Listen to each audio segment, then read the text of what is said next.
Welcome to the Natural Health Report. I'm your host, Matthew David Hurtado, and today I have a very interesting guest, and she has over 30 years of medium experience, psychic ability, teaching, lecturing, authoring several books, and her name is Sherrie Dillard, and I just got this book from her publisher about a week ago, and it's incredible, and I recommend everybody get it. But first, let's get into the conversation, and I'd like to introduce Sherrie. Hi, Sherrie. Hello. Hi. Thanks for having me. I'm so glad to be here. Oh, me too. I'm glad that we made it on, and there was not too many difficulties, and not too many. I just luckily checked my Facebook. Okay, great.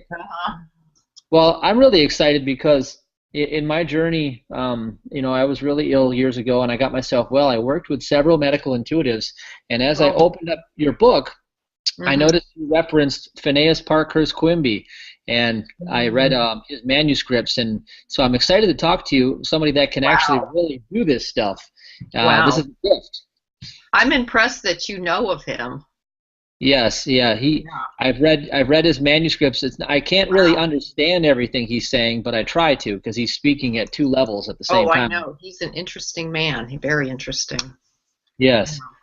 So you've been psychic since childhood, and how did you know? What kind of experiences did you have? Well, I think most children are intuitive, as I think it's kind of a natural orientation that we come into life with.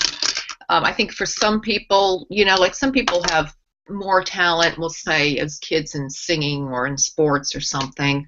My talent was kind of knowing what people were thinking and kind of having a sense of what was coming down the road, and being able to see, I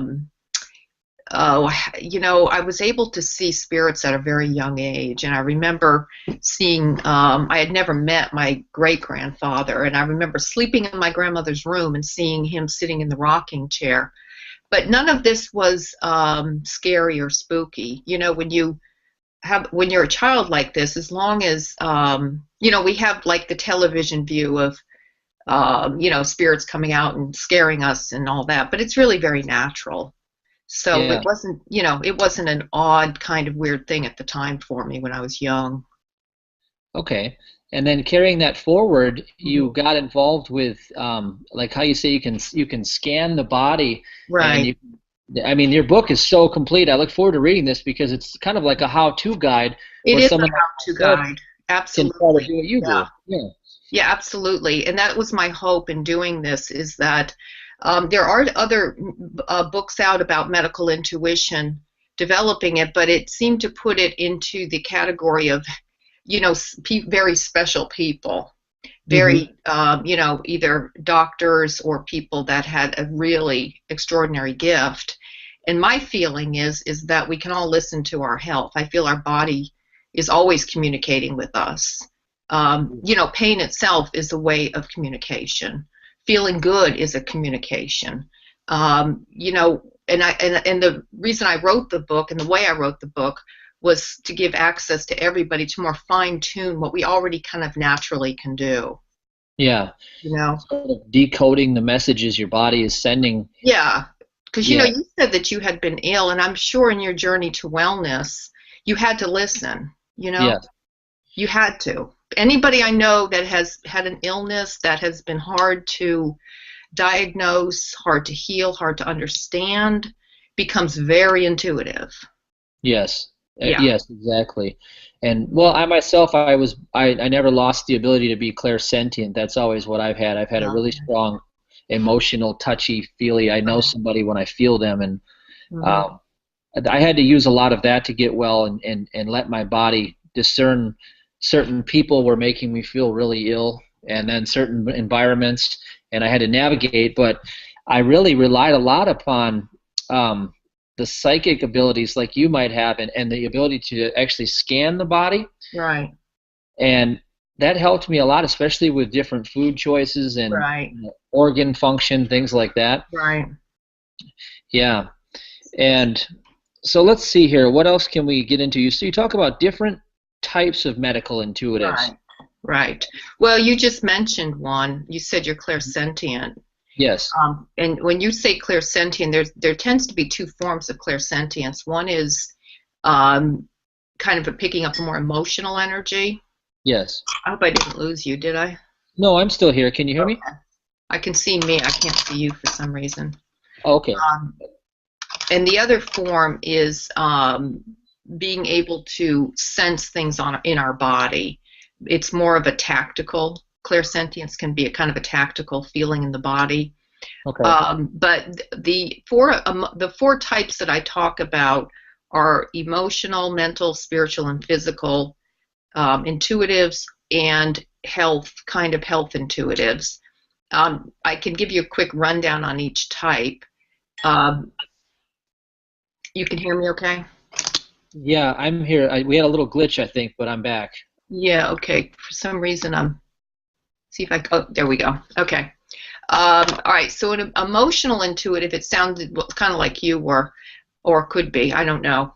You could also, my guess is, be probably a combination of all of them, and many people are, or more than one. But an emotional intuitive, when it comes to health, would both, like you said, kind of have a sense of feeling what's going on as you scan your body.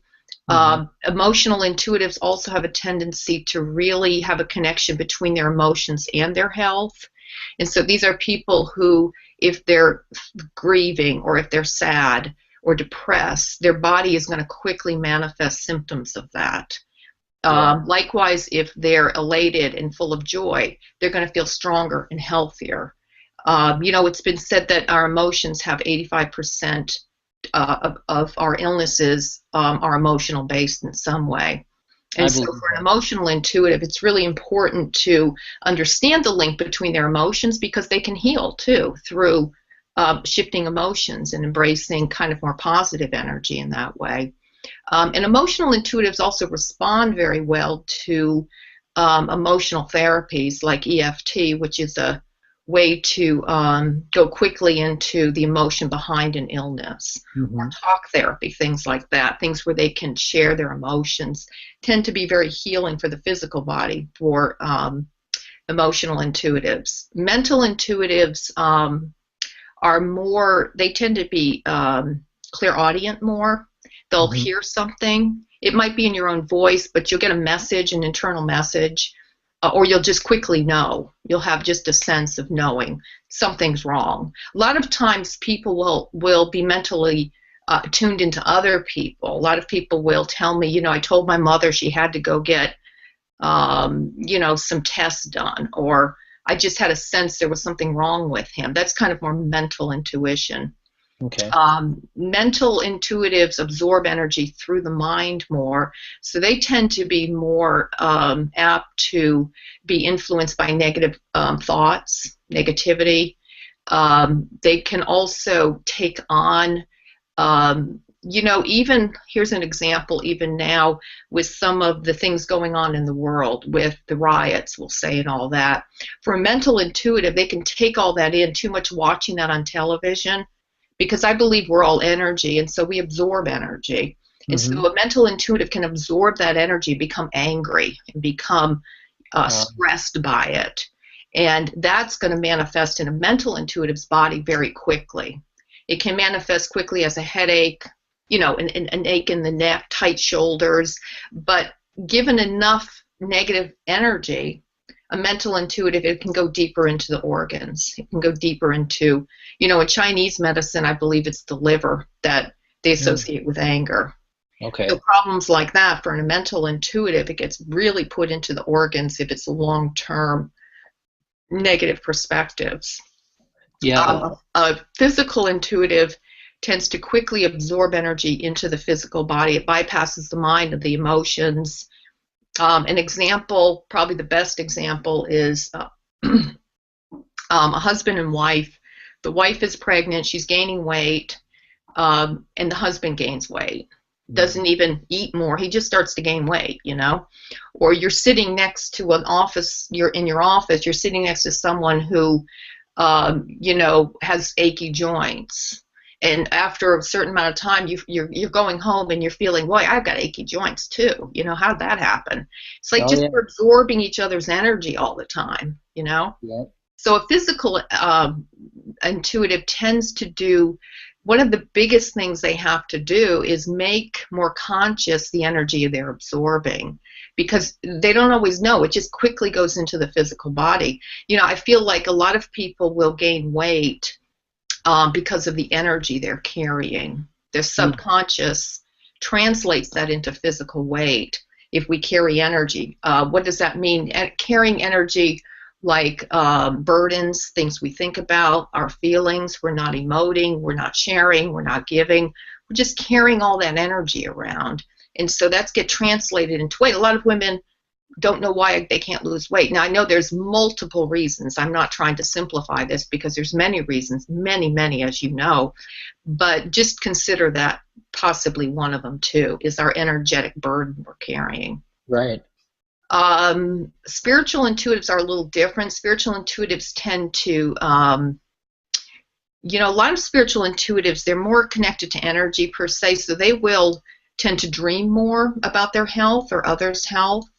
They're also very clairaudient, and so they may see auras around people, or they might just see a darkness around someone and feel like, I don't know, something seems off with them, Yeah.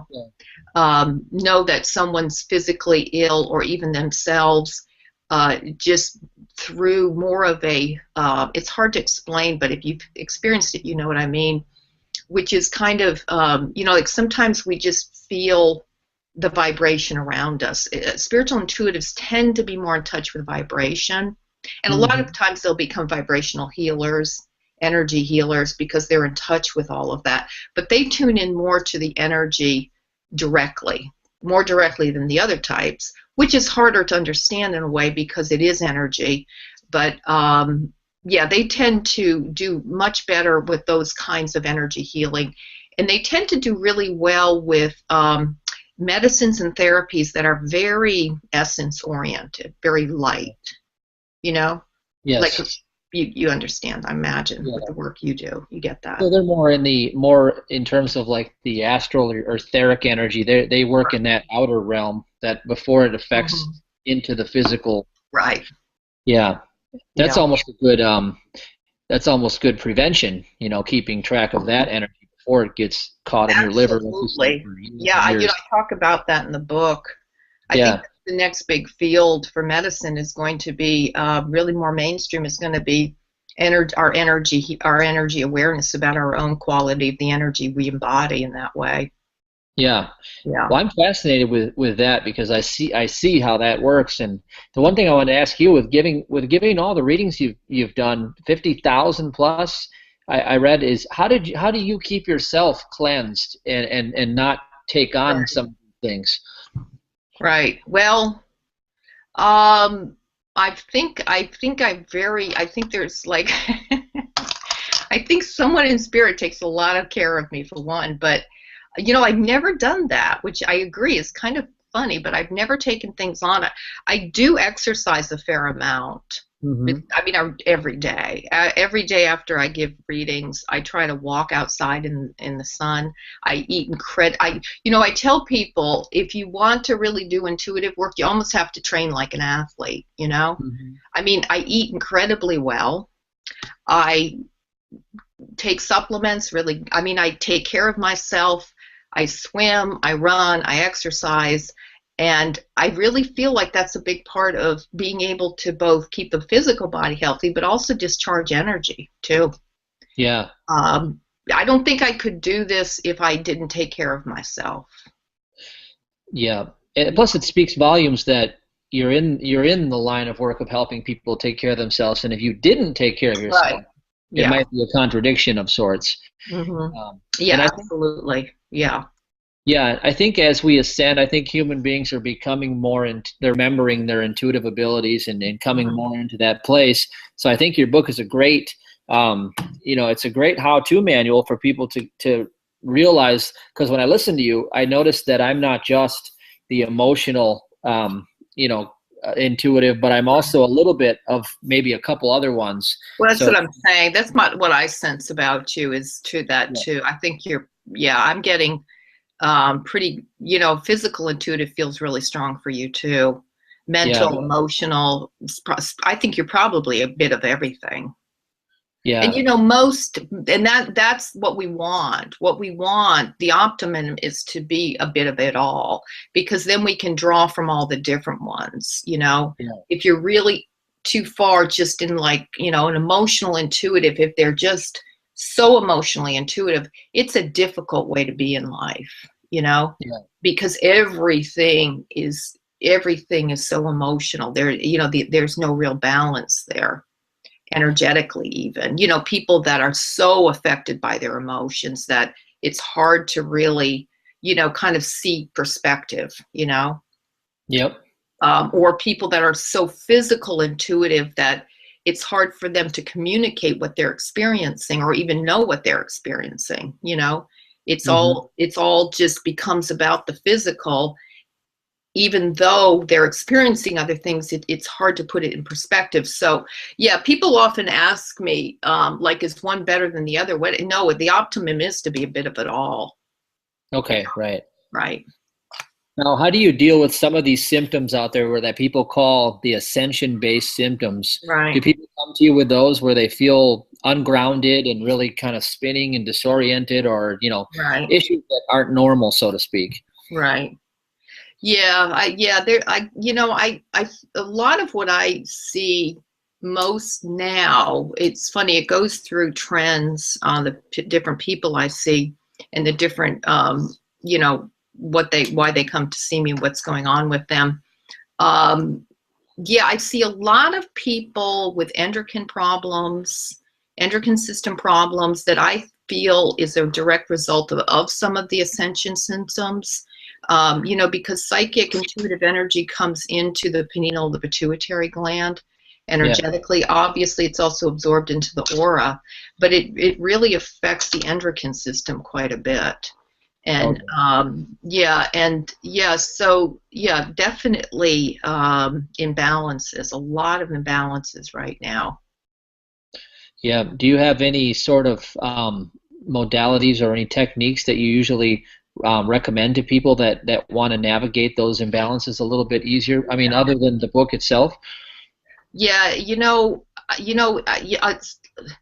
it's really, in my experience, it really takes, the big thing I really feel is an individual approach. I feel like there are some things I can suggest, but it's so important to know our own symptom, or to be able to work with someone who can really tune into the individual and what their needs are, and to help bring balance in that way, because we're talking about such defined and minute sensitivities. These are sensitivities that aren't being seen by the traditional or the conventional physician. We have no way to see these symptoms, or we have no belief system that supports some of these very minute imbalances that are really creating havoc in people's lives. So we're talking about, as we do ascend and as our energy fields expand and we become a little thinner in that way, it's real important to be able to fine-tune our consciousness and our awareness to keep up with what's happening, So, in large part, it's becoming more aware of energy. I really suggest for people, I do always feel people need to get out some, into walk. If you can't do anything else, get out and walk. That grounds people pretty quick automatically. Or, if someone's really suffering from some ascension issues, in terms of, like dizziness, like you said, not feeling grounded, going into, I always suggest people go into, that's a high spiritual intuitive. Spiritual intuitives are the ones that are going to experience the most of that, because their energy field is already sensitized. So they're going to be, and so I would say, well, go into the opposite, which is physical intuition. Honestly, working out with weights is a good thing. Oh, yeah. That's what I find helps a lot. Very grounding. It puts the energy back into the physical body. Digging in the dirt, gardening, going outside, walking, eating foods that are grounding foods can be really good. Like sometimes I even have to advise people, to read, or to not read books that are going to expand them too much. Even first, you got to get grounded a little bit, get your energy back into the physical, and because sometimes we just try to go a little bit even more into that, because it can be very tempting, because as you know, spiritual energy can be very seductive at times too, to feel that, to be a part of that.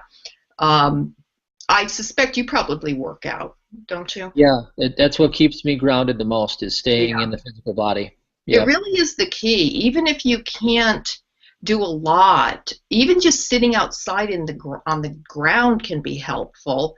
Or, like I said, just walking, just doing anything it makes such a huge difference. Yeah.